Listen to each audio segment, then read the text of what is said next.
Selamat pagi pemirsa, kembali lagi dalam Bincang hari ini, edisi 22 Desember 2020. Sebelumnya saya ingin mengucapkan selamat Hari Ibu kepada seluruh para kaum perempuan, ibu-ibu di seluruh Indonesia, di dunia juga. Saya ingin mengucapkan terima kasih karena berkat ibu kita bisa berkembang sampai sejauh ini peradaban manusia. Pokoknya tiada kata yang bisa menafsirkan soal kasih sayang ibu. Nah pemirsa, hari ini kita akan membahas bagaimana potensi praktek pertambangan yang ilegal di Banten. Kenapa saya mengangkat tema ini?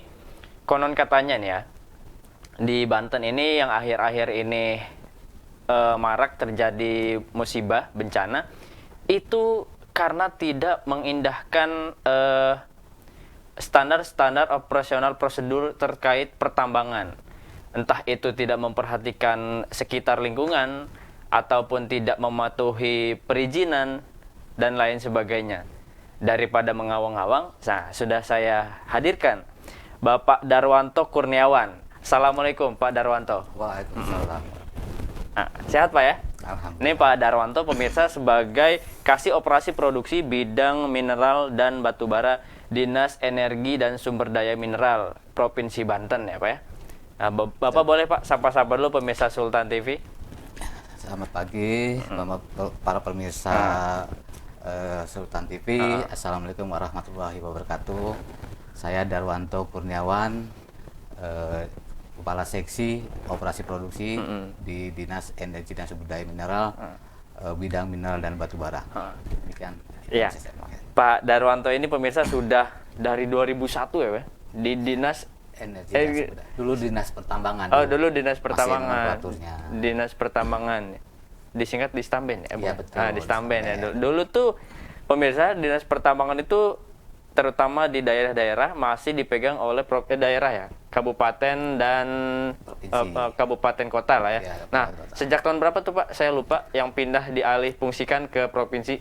Sejak tahun 2009. Nah, 2009 ya, sudah tidak ada di Samben tuh, jadi DSDM. Nah, ini Pak, kita ngobrol santai saja lah, karena banyak isu-isu seliweran terkait ya ini pertambangan ilegal di Banten yang sempat viral juga kemarin, diangkat oleh media nasional bagaimana praktek ilegal pertambangan pasir, terutama di kabupaten saya sendiri ini Pak, Kabupaten Lebak. Itu ya, katanya kan penyebab banjir tuh ya itu pertambangan yang tidak mengindahkan itu standar operasional prosedur.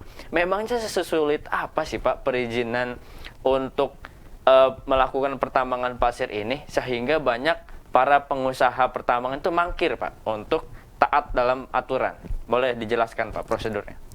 Sebelumnya saya coba untuk menjelaskan runutan terkait dengan perizinan. Iya.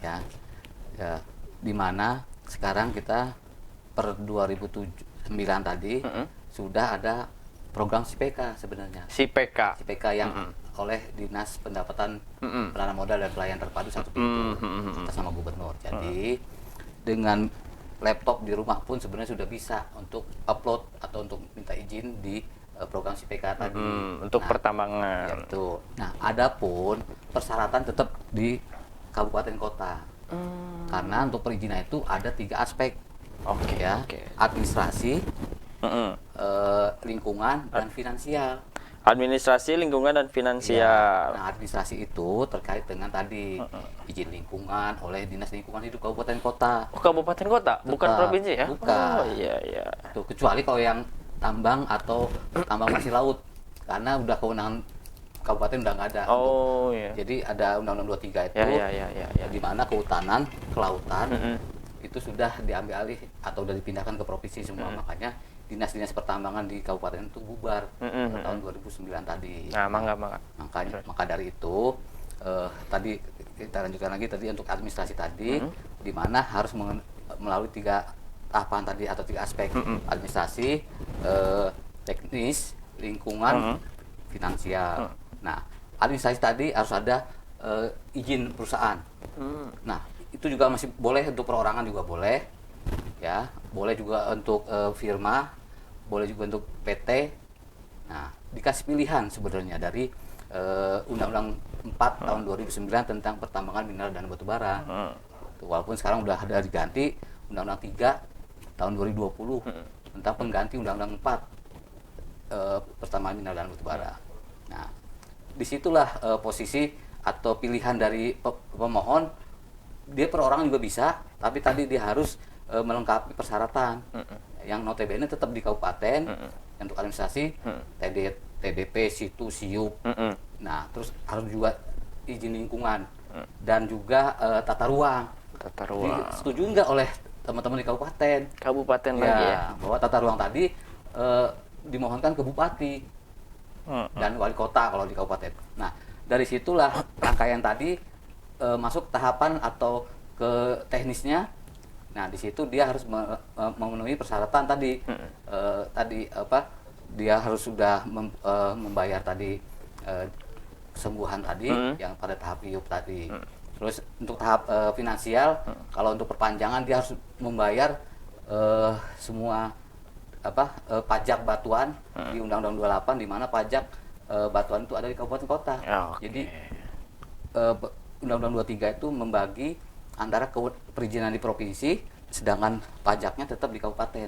Itu untuk batuan dan non logam. Nah, adapun untuk logam dan batu bara itu di pusat, baru dibagi hasil DBH dan dibagi hasil, baru kasih provinsi 16%, sedangkan untuk kabupaten yang penghasil atau tambang yang ada di mereka itu 20 gitu. Nah, udah semua dipenuhi, diupload lah oleh pemohon tadi di SIPK.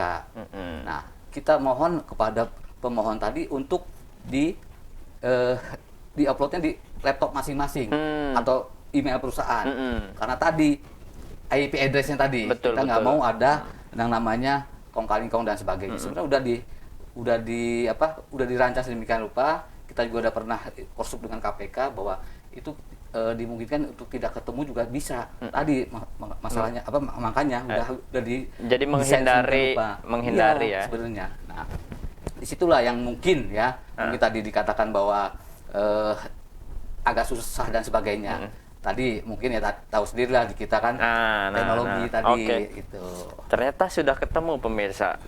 Saya sih sebenarnya tidak menyalahkan satu pihak ya Pak ya. Saya ingin justru saya mengundang DSDM ini ingin mencari pencerahan. Persoalannya di mana? Mari kita diskusikan bersama. Ini ternyata sedikit saya menangkap persoalannya adalah di perkembangan teknologi. Kebanyakan para calon pengusaha tambang itu mungkin enggan untuk mengakses ya Pak ya, apa yang sudah disiapkan oleh pemerintah. Nah, sejauh ini DSDM dulu ya, dari kasus kemarin pertambangan ilegal itu sudah ada di angka berapa sih kasus jauh sebelum itu pertambangan ilegal itu terciduk lah? Ada berapa persen Pak?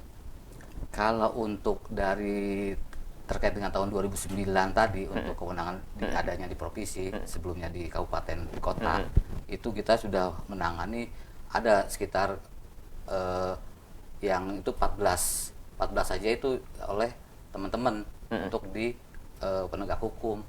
Nah, sedangkan yang naik itu nggak tahu gimana ceritanya. Yang penting kita sudah dimohonkan untuk sebagai saksi ahli oleh teman-teman di penyidik. Tuh, baik yang di Cilegon, yang di Kabupaten Serang. Jadi kita terus terang nih. Saya mohon izin juga, di kita tuh hanya 4 yang ada tambang. Cilegon, Kabupaten Serang, Kabupaten Lebak sama Kabupaten Pandeglang. Di luar itu tidak ada. Jadi Tangerang dan sebagainya tata ruangnya tidak memungkinkan. Nah, itulah makanya saya bilang tadi kenapa tata ruang itu wajib dan harus dipenuhi dulu. Kalau tidak ada izin dari tata ruang dari teman-teman di kabupaten kota, nggak akan keluar izin sedikit pun. Nah, iya benar-benar. Berarti kalau kita melihat aktivitas pertambangan taruhlah di Kabupaten Tangerang, itu ilegal, Pak? Iya. Selama dia tidak memenuhi persyaratan, dia tidak ikutin masukin ke SIPK, itu tetap ilegal. Karena tadi tidak mempunyai legalitas lah ibaratnya gitu. Bapak dari semenjak perpindahan kuasa dari 2009 sampai 2020 saat ini sedikitnya ada 14 kasus terkait penambangan ilegal. Nah, saya ingin menanyakan kerugian negara terutama di Banten pada saat ini. Di angka berapa karena pekerjaan-pekerjaan yang ilegal itu Banten dirugikan? Berapa? Kayaknya miliaran ya, Pak. Jadi gini, kita tuh Undang-Undang 4 itu tahun 2009 tentang pertambangan mineral dan batu bara itu adalah pengganti Undang-Undang 11 tahun 67. Di mana sekarang bentuk atau nomenklaturnya itu berbeda. Kalau zaman dahulu Undang-Undang 11 itu golongan A, B, C, golongan vital dan strategis. Nah, kalau di Undang-Undang 4 tahun 2009 itu adalah komoditas, bunyinya komoditas batuan, komoditas non logam, komoditas logam dan komoditas batu bara dan radioaktif. Jadi ada 5. Nah, terkait tadi berapa kerugian dan sebagainya itu adalah kabupaten, karena undang-undang atau pajak daerah itu batuan tetap di kabupaten. Kita tidak ada sepeser pun yang masuk ke provinsi. Nah, adapun tadi yang terkait dengan kenapa atau ada kerugian dan sebagainya, sebenarnya di pihak teman-teman di kabupaten lah yang lebih tahu, yang punya daerah. Sebenarnya provinsi itu sebenarnya tidak punya daerah tadi. Makanya orang terdekat siapa sih di wilayah situ gitu. Misalnya di tadi Banjarsari. Oh, Banjarsari ada kecamatannya. Masa masa tidak mengetahui ada aktivitas itu. Ini masalahnya. Jadi kita bukan lempar-lemparan dan sebagainya. Betul. Gitu. Saya sebenarnya sedikit ragu juga pemirsa, apakah saya salah menghadirkan di SDM, tapi daripada tidak terlalu mengawang-awang, minimal daripada terlalu mengawang-awang, saya minimal mengetahui alur perizinan, dan mungkin pemirsa juga baru mengetahui ya bagaimana perizinan soal pertambangan. Nah, ini kalau wewenang provinsi atau pusat dalam hal pertambangan itu sejauh mana sih, Pak? Sampai sampai mana gitu wewenangnya itu? Apakah bisa mencabut dan menutup akses pertambangan atau bagaimana? Ya, kembali lagi ke tadi Undang-Undang 4 di mana provinsi dapat mengeluarkan izin tadi yang 4 komoditas, kecuali yang radioaktif. Karena kita di Banten juga dari segi geologi kita tidak ada ya. Satu, kedua juga kalau untuk batu bara dan logam itu sudah diambil pusat. Untuk yang Undang-Undang 3 itu diambil pusat, tapi kalau untuk Undang-Undang 4 masih di provinsi ya. Tapi tadi untuk tahapan tadi kalau dia untuk batu bara kan itu per 8 tahun izinnya. Sedangkan untuk emas itu 10 tahun dan untuk batu itu per 5 tahun. Nanti ada perpanjangan sampai 3 kali peningkatan dari eksplorasi ke OP 5 tahun untuk batuan, perpanjangan pertama 5 tahun dan perpanjangan kedua 5 tahun habis. Balik lagi ke UYUP lagi gitu. Nah, kalau untuk yang batuan tadi dan non logam itu masih bisa lah mengajukan tata ruang tadi teman-teman di kabupaten, ke bupati dan wali kota. Tapi untuk logam dan batu bara itu harus lelang, itu bedanya. Sehingga tadi di lelang tadi siapa yang berminat dan sebagainya dibikin panitia oleh gubernur, baru nanti diajukan ke ya semacam untuk lelang nasional lah gitu. Itu masalahnya. Makanya tadi di provinsi itu masih boleh gitu loh. Per tanggal kemarin ya, kalau untuk yang edaran kemarin per tanggal 11 Juni itu provinsi masih boleh mengeluarkan, tapi di luar setelah 6 bulan ini di moratorium oleh pusat per tanggal 10 Desember kemarin gitu. Jadi sampai di situ saja mungkin kuasa dari provinsi sampai Juni kemarin. Nah, ini saya menarik sih, Pak. Ini sebenarnya akan menyentil banyak pihak, terutama pemangku kebijakan di daerah setempat. Kasus kemarin Jalupang adalah bagi saya adalah tamparan keras bagaimana pemerintah Kabupaten Lebak harus merombak dan harus memberikan peringatan keras kepada para pelaku pertambangan yang nakal gitu. Nah, ini sejauh ini dari DSDM apakah sudah memfollow up kasus itu atau memang itu bukan kuasa DSDM, Pak? Tapi jangan dijawab dulu ya, karena kita akan jeda setelah pariwara berikut ini. Tetap di Bincang Hari Ini.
Terima kasih pemirsa, masih di Bincang hari ini kita masih membahas bagaimana praktek pertambangan ilegal di Banten. Sebelum saya melanjutkan obrolan pemirsa, saya ingin mengingatkan kembali bahwa acara ini bisa disaksikan di web streaming kita www.sultantv.co, di YouTube channel dan fanpage Facebook sultantv.co, dan jangan lupa untuk memfollow media sosial kita Instagram dan Twitter untuk mendapatkan informasi-informasi terupdate seputar Banten dan nasional. Nah, tadi pertanyaan terakhir yang saya sampaikan di segmen awal adalah untuk menangani kasus tadi, sebut sajalah langsung ya, ini pertambangan ilegal di Jalupang.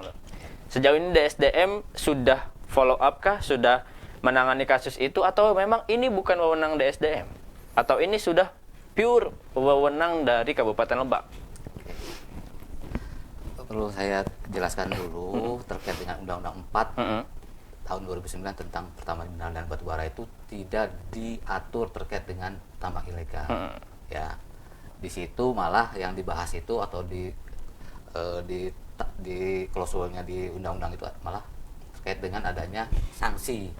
Gitu. Jadi di pusat juga tidak menangani dan di daerah juga tidak menangani itu, sehingga kita juga bingung gitu loh. Lolos berat ya mereka tuh kalau yang ilegal. Enggak, jadi gini loh. Kita juga sebenarnya di daerah juga kita juga ke sana ya, yang ke Jalupang itu udah 3 tahapan loh pada. 3 tahap. Ada tanggal 15 Januari, ada tanggal tahun 2018, 2019, udah 3 kali kita ke sana. Tapi namanya tadi tambang ilegal tadi membandel dan sebagainya, baru kena batunya kemarin. Nah, itu klimaks ya berarti. Ada, kita udah laporannya juga saya udah buat dan sudah kita sampaikan ke teman-teman di kabupaten, ke Pak Dasep. Pak Dasep itu yang kemarin di TV One itu adalah adik kelas saya dari Pakuan Bogor juga. Udah kita sampaikan ke beliau bahwa kita tuh udah 3 kali loh ke sana, sampai kita pasang spanduk penutupan di mana itu ada denda dan sebagainya. Di situ pasal 156 itu 5 tahun 10 miliar. Tuh. Nah, hanya sebatas itu. Nah, kita bisa datang ke sana itu juga dari mana? Dari aduan masyarakat yang ke Pak Gubernur. Nah, akhirnya kita tindak lanjuti lah dengan teman-teman di Satpol PP provinsi.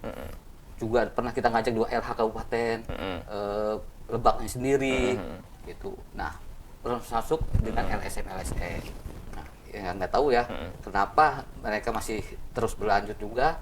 Ya itulah yang kita juga itu, makanya kalau ditanya kita tidak memfollow up juga enggak, malah kita gitu sampai ke sampai ke Cimanuk juga, gunung pantai yang Sawarna itu juga kita udah tutup sampai ke sana, tentang pasir isap tadi yang pasir kuarsa tadi.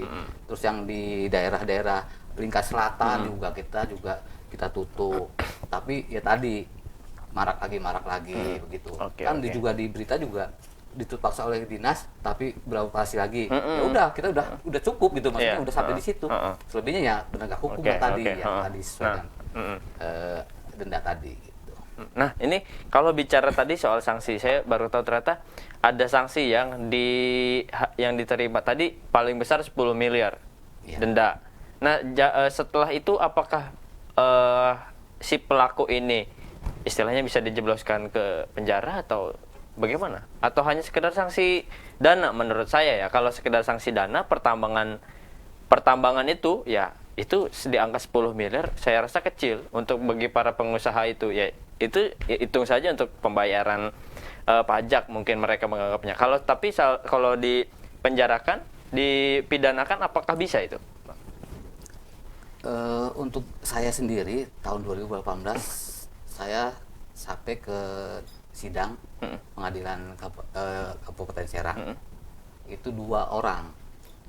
Itu untuk di daerah Walantaka. Ya, tak usah disebutin lah namanya. Sampai sejauh itu udah. Nah, terus kesini staf saya Pak Sukma itu kemarin malah awal bulan ini juga sama di pengadilan Pandeglang untuk yang peti emas. Gitu. Terus yang untuk Pak Budi sendiri seksi eksplorasi juga sama sudah untuk yang emas itu, karena ada penggelapan dan sebagainya. Jadi gitu tadi. Yang tadi kenapa saya bilang tadi itu urusan penegak hukum, selanjutnya maksudnya itu silakan gitu. Nah, adapun nanti diminta keterangan saksi ahli, nah barulah ke dinas kami. Itu sebenarnya. Jadi yang udah kita papai atau kita udah sapu ternyata tidak ada tindak lanjut, ya sudah gitu. Kita nggak punya borgol, nggak punya pistol, nggak punya apa-apa, udah bukan ranahnya DSDM. Tapi ini Pak, saya sangat ingin penasaran sekali. Kemarin tuh yang saya ingin mengganjal adalah gimana perizinan ini bisa lolos, dan ya yang tadi kata dibilang ini praktek pertambangan ada, penambangan pasir ada, dampaknya banjir. Kan di shoot juga tuh ibu-ibu menangis ya, Ibu Ica, saya masih ingat namanya, Ibu Ica menangis. Ini kenapa lurahnya, camatnya tidak mengetahui, atau bukan tidak mengetahui, tidak mungkin juga kan kelihatan ya pertambangan itu besar. Ini kenapa bisa lolos, ataukah sejauh ini memang praktik, saya mencurigainya adalah praktik gratifikasi ya, bukan pelancaran izin itu memang terjadi di ranah paling bawah gitu Pak, sehingga hal-hal tersebut ditoleransi. Ya udahlah, pertambangan ini gitu kata Pak Camat, contohnya gitu, apa seperti itu? Ya kalau sampai sejauh itu mah kita juga tidak mau bersangka yang tidak dulu, tapi intinya apa yang sudah sampaikan ke Pak Gubernur maupun ke dinas langsung, baik itu dalam bentuk surat permohonan tindak lanjut untuk menertibkan, kita sudah jalan. Adapun tadi masih berjalan juga ya tahu siapalah yang itu. Karena itu aja. Ya intinya negara ini negara hukum, pemirsa. Kalau misalkan sejauh ini dinas DSDM ini sudah melakukan prosedural, bagaimana tahapan-tahapan itu dilakukan jika pun kata Pak Darwanto tadi masih ada praktek-praktek yang dilancarkan, nakal dan lain-lain. Nah, itu kembali berarti boleh nih Pak klarifikasi. Berarti itu sudah bukan wewenang DSDM ya Pak ya? Sudah wewenang daerah. Ya, di kabupaten kotanya masing-masing. Oke. Saya jelaskan juga. di Undang-Undang 4 itu sendiri yang tahun 2009 tentang pertambangan mineral dan batubara itu kita hanya mengawasi dan membina yang berizin. Mengawasi, membina dan membina itu yang berizin.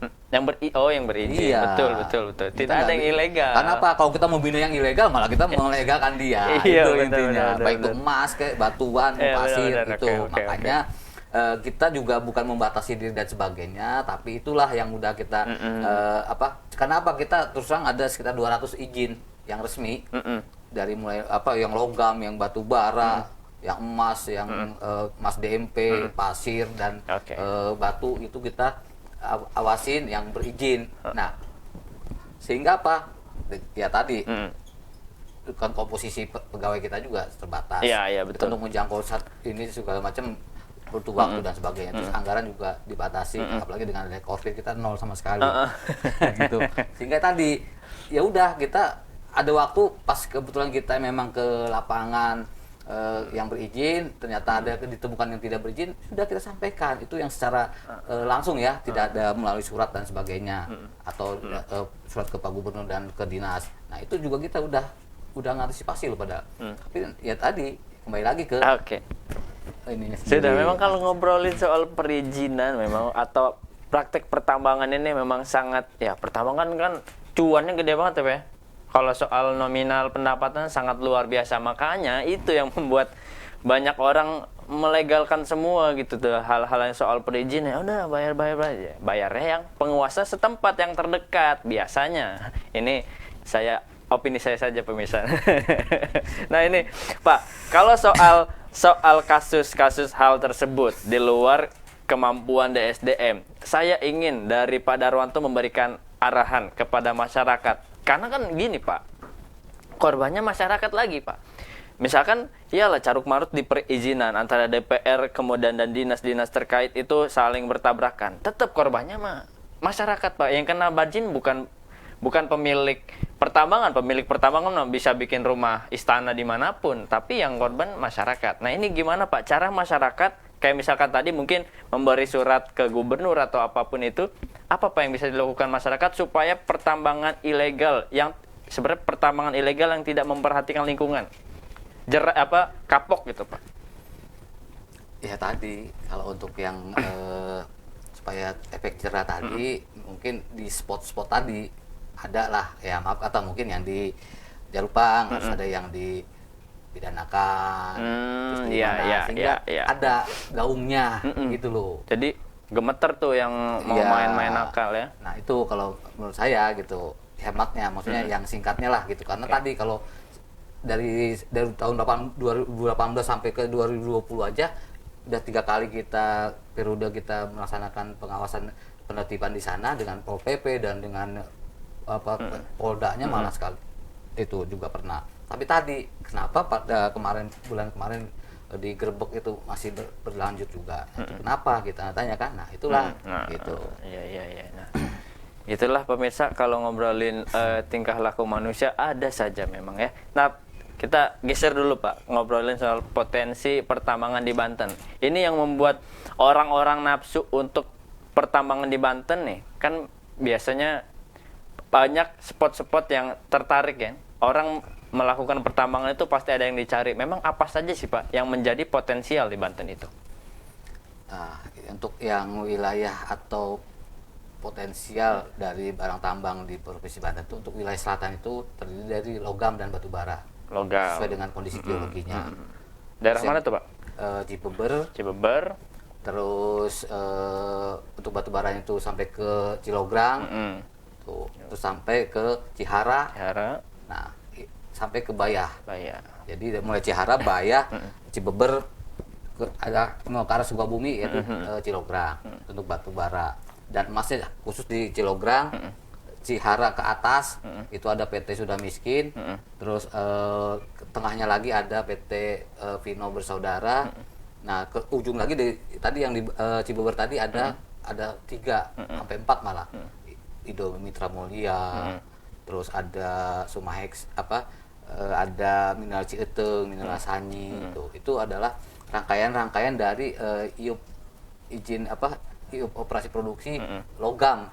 Karena dulunya memang ada tambang emas naik ke tambang Cikoto. Iya. Itu Jadi makanya pecah banyak ya sekarang. Setelah Cikoto tutup zaman Belanda kan dulu habis, tidak ekonomis lagi kalau untuk suatu perusahaan.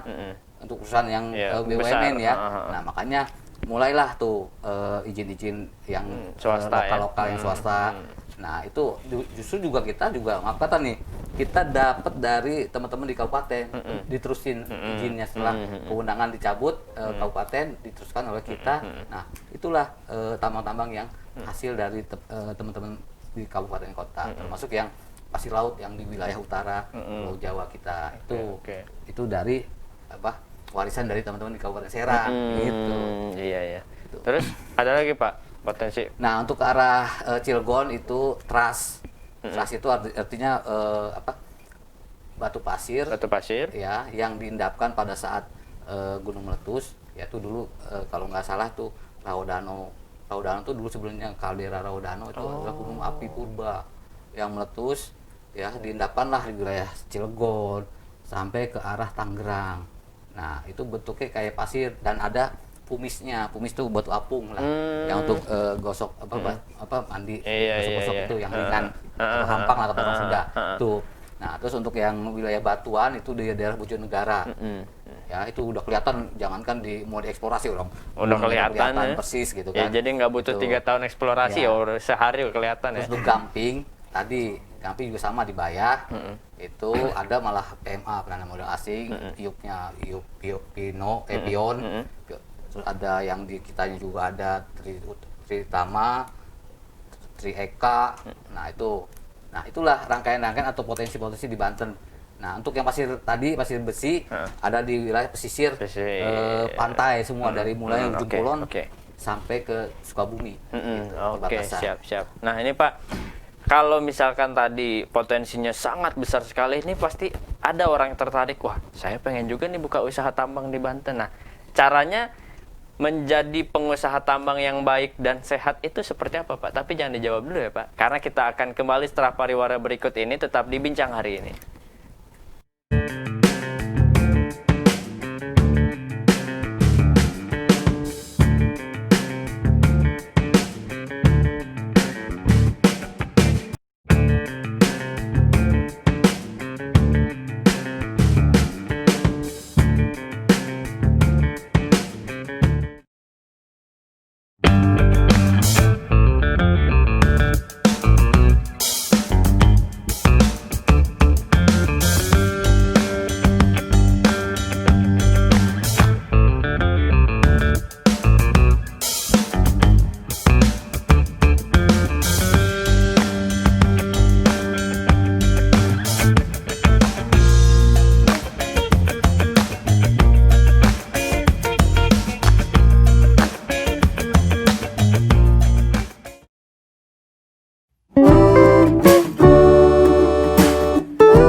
Terima kasih pemirsa, masih di Bincang hari ini masih membahas soal praktek pertambangan ilegal di Banten.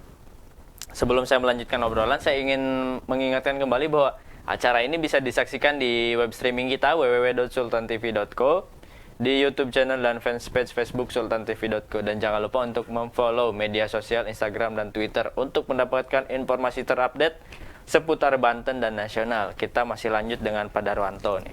Tadi Pak sudah dipaparkan bagaimana potensi pertambangan di Banten itu sangat lumayan menarik ya, sangat-sangat menarik. Nah ini gimana Pak, jika ada orang yang tertarik untuk membuka usaha tambang, tipsnya apa supaya menjadi pengusaha tambang yang baik gitu, yang sehat dan memperhatikan lingkungan Pak? Ya, pada dasarnya sih tetap harus ikuti aturan ya, dan sudah bisa di mana saja diupload ininya apa persyaratan tadi. Nah sehingga juga dia harus punya tenaga ahli geologi. Jadi selain dia punya katakanlah punya kepala teknik tambang, nah kalau perusahaan itu kayak tadi batuan baik emas maupun batu bara itu harus namanya ada kepala teknik tambang. Nah kepala teknik tambang adalah orang yang bertanggung jawab penuh di lapangan, di lain direksi direksi administrasi ya. Nah kalau yang si inspektur tambang itu dia juga harus mengenai dia udah diklat dulu OP, operasional pertama, POM penyidik operasional menengah, dan POP POU penyidik operasional utama. Nah itu sama aja kayak superintenden lah kalau di perusahaan emas kayak Freeport segala macam. Nah itu juga gajinya juga lumayan besar. Makanya itu yang harus dipenuhi si perusahaan. Nah terus sama dia tuh harus mengikuti aturan tadi K3 ya, kesehatan kerja. Nah, sehingga tidak ada yang cedera dan sebagainya. Nah yang perlu saya sampaikan juga, untuk pengawasan yang sifatnya teknis dan lingkungan itu ada inspektur tambang. Pengawasan teknis itu dan lingkungan oleh inspektur tambang dari pusat. Oh dari pusat. Tapi kita ada yang ditempatkan di pusat, ada 3 orang di Provinsi Banten. Nah yang menyelidiki atau mengawasi terkait tadi dengan lingkungan. Kalau kita sebagai Pemda hanya mengawasi terkait dengan penjualan, pemasaran, dan alih teknologi. Jadi tidak ada yang sifatnya teknis. Makanya yang menegur dia tidak benar membuang limbah dan sebagainya sebenarnya inspektur tambang. Nah tapi untuk yang ada pencemaran dan sebagainya yang aktif ya atau yang legal ya, yang ilegal aja, itu tetap teman-teman di kabupaten juga bisa atau boleh untuk melakukan penyegelan. Yang artinya udah teguran pertama, kedua, dan ketiga. Katakanlah Dinas Lingkungan Hidup, karena dia yang mengeluarkan dokumen UKLPL tadi. Nah, jadi tidak harus nunggu kita provinsi sebenarnya. Mereka juga dengan anggaran dia juga bisa ke lapangan begitu ada aduan masyarakat pencemaran sampai ke sawah-sawah dan sebagainya. Langsung sikat ya. Langsung langsung ditutup. Jadi sebenarnya gitu, jangan tuh tentang izin di provinsi. Iya memang izin di provinsi, tapi terus terang kita juga bukan izin loh. Kita hanya rekomendasi teknis, kalau dinas pertambangan, dinas SDM. Kalau yang mengeluarkan izin tetap badan penanaman modal. Gitu. Jadi kita hanya rekomendasi teknis, boleh dikeluarkan, nanti kita sampaikan ke PTSP, nanti keluarkanlah atas nama SK Gubernur. Tadi terkait dengan tadi yang pencemaran dan sebagainya, tanpa harus menunggu teman-teman dari atau provinsi, dengan teman-teman yang mengeluarkan dokumen, dia juga berhak mengevaluasi si perusahaan tadi layak apa enggak sih gitu. Betul. Nah sejauh ini kira-kira ada nggak sih Pak dari usaha dari DSDM ini soal advokasi atau pihak penyidik lah yang soal bagaimana bisa menangani kasus-kasus pelanggaran gitu Pak, ada nggak Pak? Nah tadi kalau untuk yang sifatnya itu kita kan bukan lembaga ya, kita tuh katakanlah pelayan masyarakat yang dimana notabene kita punya gubernur dan punya biro hukum. Nah adapun tadi terkait dengan adanya kisru dan sebagainya bisa disampaikan ke teman-teman di biro hukum untuk katakanlah untuk di mediasi dan sebagainya. Gitu. Jadi minta bantuannya ke biro hukum pemirsa. Nah terakhir nih Pak, ini karena kita sudah memasuki segmen akhir, sebenarnya masih banyak sih Pak persoalan-persoalan pertambangan di Banten ya Pak ya. Terutama saya juga ingin mengangkat ini sebagai pelajaran pemirsa untuk para calon pengusaha mungkin apa ya, kan ke depan nggak tahu nih potensi ke depan bagaimana angka pertambangan di Banten. Kalau harapan dari Bapak terkait tragedi kemarin lah, kasus-kasus pelanggaran, mungkin itu salah satu contoh ya Pak yang baru keangkat. Sebenarnya masih banyak lagi contoh-contoh pelanggaran pertambangan di Banten, dan saya yakin itu masih banyak orang-orang yang males ngurus izin pertambangan karena memang ya gitu, banyak faktor yang telah disampaikan dari tadi oleh kita. Nah, harapan dari Bapak nih, dari selaku dari DSDM mewakili, apa Pak terkait kejadian-kejadian kemarin atau ke depannya? Ya, semoga ya dengan adanya kejadian tadi masyarakat bisa lebih bisa lebih bijak lah terkait dengan potensi wilayahnya, karena di dunia tambang itu berbeda dengan kepemilikan lahan. Jadi kalau yang pemilik lahan katakanlah si A itu hanya permukaan. Nah, bahwa permukaan itu tetap punya negara. Undang-Undang Dasar 45 pasal 33 ayat 2. Jadi itu yang mereka belum tahu tentang ya mungkin ya. Iya. Tantangan saya ini gitu. Terus ada faktor ikut-ikutan. Wah, itu mengandung pasir. Sok tuh gawekeun lah tuh gitu. Pokoknya namfi aja lah tuh. Garap gitu. Kayaknya itu akhirnya berlanjut lagi ikut-ikutan gitu. Itu. Nah, tapi tadi yang saya harapkan tadi lebih bijak, karena tadi semua ibaratnya kayak kita ngontrak lah di negara. Tetap kita bayar PBB segala macam kan. Rumah juga aja kita nempatin juga tetap harus bayar PBB kan, SPT-nya kan. Nah, tapi tadi untuk yang tambang itu tetap punya negara. Yang harus dibayar pajakan dengan adanya tadi legalitas tadi lah, itu untuk bayar pajak. Batuan tadi teman-teman di Bapenda kabupaten kota. Bapenda Cilegon, Serang, Pandeglang dan Lebak. Itu untuk apa? Untuk membangun infrastruktur dia juga, maksudnya kabupaten kota sendiri, rumah sakit atau puskesmas, jalan dan jembatan dan sebagainya. Itu, nah itulah yang kita harapkan. Jadi jangan harus ada efek dominonya dari kebuka lahan tambang, tapi juga wilayahnya juga jadi makmur dan sebagainya. Itu. Nah iya. Nah pemirsa, betul sekali apa yang dikatakan Pak Darwanto. Nah saya juga berharap ini Pak Darwanto dan kawan-kawan dan rekan-rekan DSDM memiliki sebuah ketegasan ketika memberikan sebuah rekomendasi tadi soal pertambangan. Saya berharap memperhatikan juga sikap atau dampak yang akan terjadi nanti di masyarakat, karena yang saya katakan tadi Pak, kita di sini ngomong nih dari A sampai Z, ngomongnya soal regulasi, soal bagaimana membuat alur pertambangan yang sehat, tapi tetap kan dampaknya masyarakat lagi, yang kebanjiran masyarakat, yang kena musibah longsor juga masyarakat, yang rumahnya percis di bawah lokasi pertambangan. Nah ini pemirsa, obrolan kita seputar pertambangan ilegal di Banten, semoga ini menjadi cerminan. Saya tanpa ingin menyudutkan salah satu pihak, saya ingin memberikan sebuah pencerahan kepada bersama Pak Darwanto ini kepada pemirsa, bagaimana alur regulasi pertambangan di Banten ini. Semoga para pemirsa Sulan TV mendapatkan referensi terkait kasus-kasus sedemikian itu yang sudah terjadi. Jadi saya juga berharap kepada para masyarakat ini jangan jangan takut untuk menyuarakan apa yang dirasakan. Jadi jangan menganggap punya tanah juga. Tadi kata Pak Darwanto, ini tanah saya, tapi nggak gitu. Kita semua ngontrak di negara, bayar pajak bumi dan bangunan ya Pak ya. Oke pemirsa, terima kasih sudah stay tune di Bincang hari ini selama 1 jam bersama saya Agus Maulana dan Pak Darwanto.